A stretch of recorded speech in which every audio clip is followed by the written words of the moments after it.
Bago at noong panahon ng digmaan, ang Pilipinas ay isang Commonwealth ng Estados Unidos, katulad ng katayuan ng Guam at Puerto Rico ngayon. Noong 1946, kinilala ng US ang Pilipinas bilang isang malayang bansa. Gayunpaman, hindi naging madali ang pagpapalaya sa Maynila, ang pinakamalaking lungsod sa Timog Silangang Asya.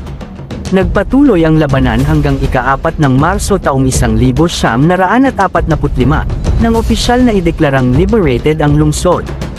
Ang pagsakop sa Maynila ay hindi natapos ang labanan, na nagpatuloy sa hinterlands ng Luzon hanggang sa pagsuko ng Japan, ika-15 ng Agosto taong 1945. Nakakabigla ang mga nasawi sa magkabilang panig.